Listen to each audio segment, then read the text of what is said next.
My name is Tina Skupik, and I'm the Aesthetics Program Director here at the California Academy, a Paul Mitchell Partner School in Sacramento, California. The reason that you're here today with us is that we're going to be doing a small microdermabrasion class using the Dermaglow 2 system through Aesthetic Solutions. We're going to be teaching you a little bit about the machine, why we use microdermabrasion, and some of the contraindications and the reasons that we chose to use the Dermaglow 2. What I want to do now first is I want to introduce you to the Dermaglow 2. Here at the school we call this R2D2. This is our workhorse. And the reason I say that is if you look around, I have plenty of students that are using this all day long, and it's rolling from bed to bed. So if you've got 20 students and they are rolling this, abusing it as you do, right, girls? It has never been serviced in the last 2 years since we've been using it, so that's a real plus right there. It's really easy to operate. It has never been clogged. We've never had any problems with the machine since we've gotten it. It is maintenance-free. It comes with pre-packed, pre-measured cartridges that you just pop open and disperse right into the back. With traditional microdermabrasion machines in the past, we've always had to measure the crystals. Now they're pre-measured for you. There is no clogging because we have a HEPA filter system, and all you do is every time you change the cartridge, you change the filter, and the filter just goes in the back and reloads each time. Change the cartridge and filter. That's a great question. Out of this cartridge, you will get 20 to 25 microdermabrasion treatments, and each filter fills up one cartridge. So every time that this cartridge is done, you'll change the filter, and that's that. As simple as that. Which is a lot more than traditional microdermabrasion machines would only get about 10 to 15 treatments. You're getting 20 to 25 treatments out of one cartridge too. One of the greatest benefits of this machine is that it has a crystal flow option here, where your traditional microdermabrasions only have the intensity flow on their vacuum. We now can control the flow of our crystals coming through the tubing, which is phenomenal for us to be able to work on different skin conditions and different skin types that are a little more sensitive, and certain areas of the body that we can control our crystal flow. How our crystals come through is through our handheld device here, and we have a separate plastic tip. This tip just snaps on, make sure it's lined up, and the crystals flow through here. There's a vacuum system through this, so the crystals will not flow through this until the vacuum is released. So if you're holding your finger over this, you'll see the crystals flowing, and I'm going to go ahead and turn this on so you can get an idea of what's happening. You may not be able to see this in the video, but the crystals are filling up. They will not come out until there's a vacuum. Okay, so not only is this an incredible machine and a workhorse, and it has great features and benefits, and it has a lifetime warranty and virtually maintenance-free, it's a perfect machine for schools, for spas, or for just the individual esthetician's room, because it is portable and it can be put away into a closet. Yes? Are the tips sanitizable and reusable? Yes, they are. These plastic tips will remove. You can put them in your sanitizing solution. They should be used only up to about 15 times, and then they can be replaced. So they are sanitizable and reusable. Good question. All right, I'm going to introduce you to Kristen. Kristen's one of the students here at the California Academy, and she's going to be doing our microdermabrasion procedure on Ashley, who's agreed to be our model for us today. And what she's going to do is I'm going to talk you through, and she's going to show you the procedure for doing an actual microdermabrasion treatment.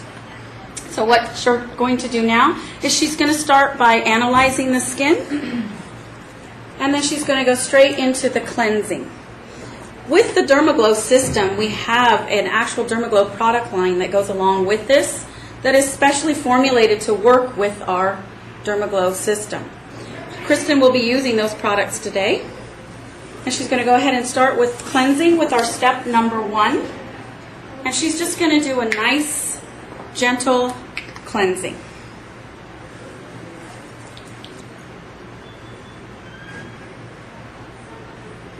When she is finished with this cleansing procedure, she will remove all traces of cleanser, and then she will pat down and dry the skin, as we want to start our crystal flow on dry skin.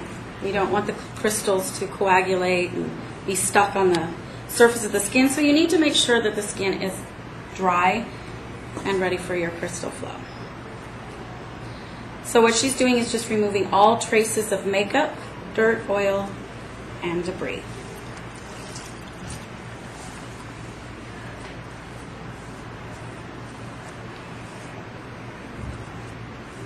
Does anybody have any questions regarding a microdermabrasion treatment? Yes. Is microdermabrasion painful? Absolutely not. You will feel some type of an abrasion. Sometimes people say it's like the kitty cat licking you, but there should be no pain. If there is pain, you would stop the treatment immediately, because this is not a painful service, and if it is painful, what's happening is you're probably doing too much abrasion on the skin. Some people will find sensitivity in some areas, and what you're going to be doing is what Kristen's going to be doing is she's going to be asking her client through the procedure how she's feeling, if there is any pain, and those kind of questions to make sure that there's still comfort for her client. Now that she's cleansed and dried the skin, she's going to apply some damp eye pads onto the face so that we don't get any crystals in the eye area. It's a little safety procedure that we take. Any questions regarding microdermabrasion? Yes, they're in the back. What skin conditions should we not use microdermabrasion?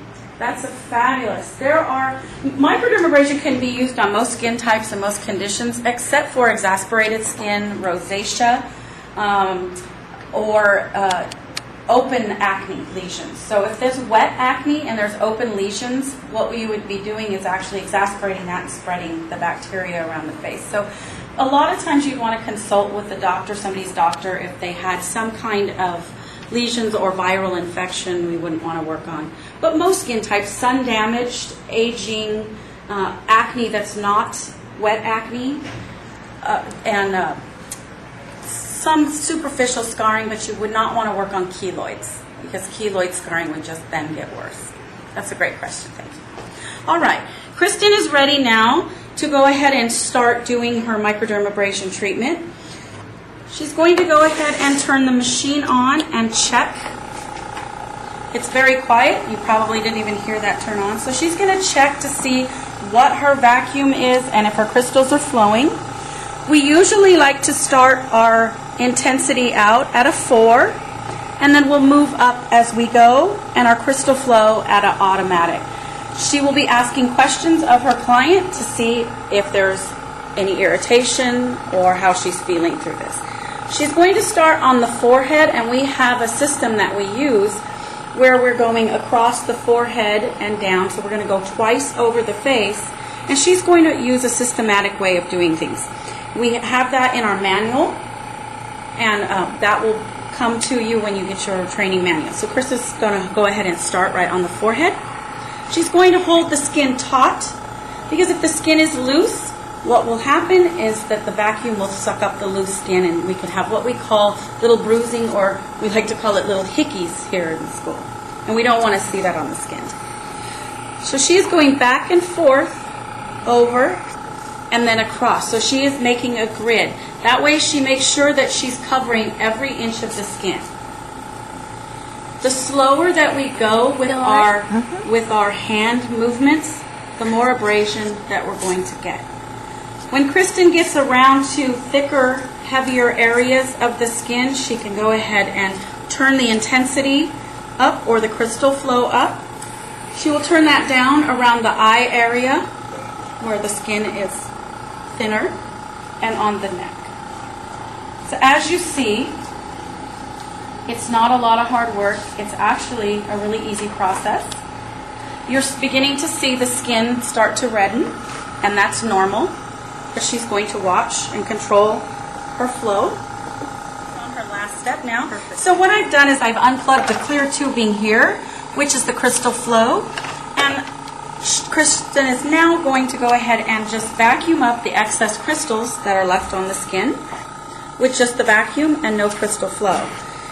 And when she's done with that, she can go ahead and brush any excess off, cleanse the area, and then we're going to go to our next step with our Dermaglow. Kristen is now just brushing off any of the excess crystals.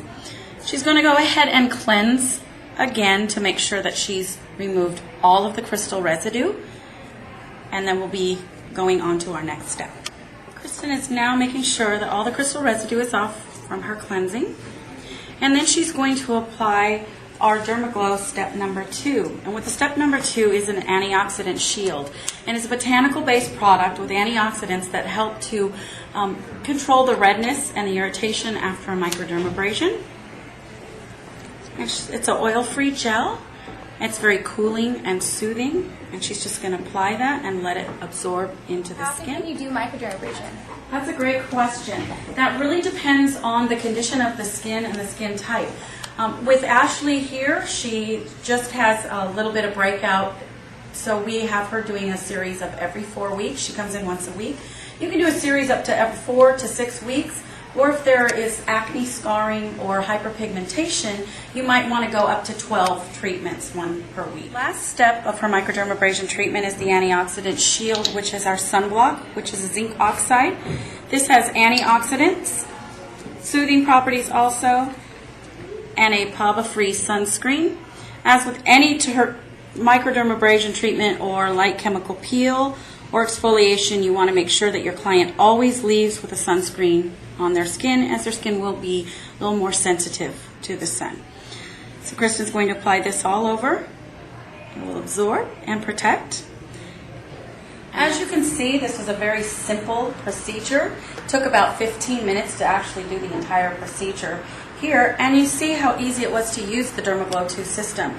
As a skincare therapist and being in the industry for over 25 years, I was there when microdermabrasion first came out.